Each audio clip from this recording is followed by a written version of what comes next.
चला पुढचा एक प्रश्न घेऊ आपण. टीएटी परीक्षेला आलेला आहे पहा, 2019 साली आलेला आहे पहा. काय प्रश्न आहे, खालील आकृतीत चौकोन किती?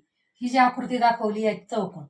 आता काही प्रश्न असे असतात की त्याला ट्रिक लागू पडत नाही, अशा वेळेस आपल्याला ते मोजावेच लागतात. पण मोजताना सुद्धा चूक होऊ नये यासाठी काय करायचे बघा, याला अक्षर द्यायचे A B C D E आणि एफ. आता तुम्हाला मी पहिल्या प्रश्नामध्ये सांगितले की अक्षरांवरनं काय करायचंय, चौकोन मोजायचे. पहिल्यांदा एक अक्षर. आता एक अक्षराने होतं का? होतंय पा.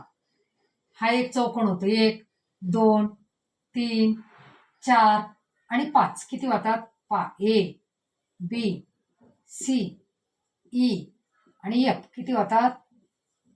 5 होतात पा. हा नाही होत, हा त्रिकोण आहे पा. डी काय आहे? त्रिकोण. पुढे आता 2 अक्षर मिळून घेऊ. आता 2 अक्षर मिळून पहा, ए बी झालाय, ए बी. त्याच्यानंतर इकडचा ई एफ झालाय.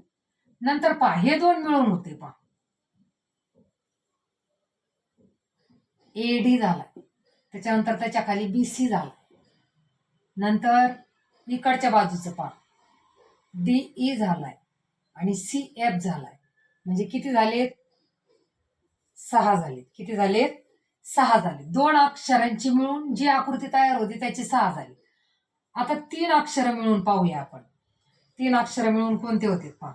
आता 3 अक्षर मिळून हे जर घेतले असे ए ए बी डी किंवा ए बी सी नाही होत, इकडचं डी ई एफ नाही होत, मग फक्त हे 2 होतात पहा, ए डी ई पहा, ए डी ई आणि हा खालचा बी सी एफ. हे 2 होते पहा. आता 4 अक्षर मिळून पाहूया. आता 4 अक्षर मिळून कोणते होतात ते पाहूया पहा आपण. आता 4 अक्षर मिळून पहा, ए बी सी डी हा एक. हे जर झाकलं तर हा चौकोन आपल्याला लगेच दिसतो पहा, ए बी सी डी. आणि हे जर झाकलं तर इकडचं सी एफ ई डी. हे 2 तयार होतात पहा. त्याच्यानंतर सगळ्यात मोठा आहे. आता 5चा मिळून होईल का पहा बरं, तुम्हीच सांगा. कोणताही एक अक्षर झाका, चौकोन दिसतोय का? हा नाही दिसत पहा, म्हणजे इथं नाही झालं. आता 6चं मिळून, सगळ्याचं मिळून एक मोठा होतो पहा, A B C D E F मिळून 1 झाला. म्हणजे एवढे चौकोन ह्या आकृतीमध्ये तयार होतात पहा. बेरीज करूया. 6 आणि 5 11, 12 13 14 15 16. किती झाले? 16. म्हणजे पर्याय क्रमांक 1 हे आपलं उत्तर आहे. लक्षात येतंय? अशी जर आकृती आली तर कसं करायचं, आणि अशी जर आकृती दिसल जिथं ट्रिक लागू पडत नाही तर असा प्रश्न तुम्ही शेवटी ठेवा आणि मग व्यवस्थित विचार करून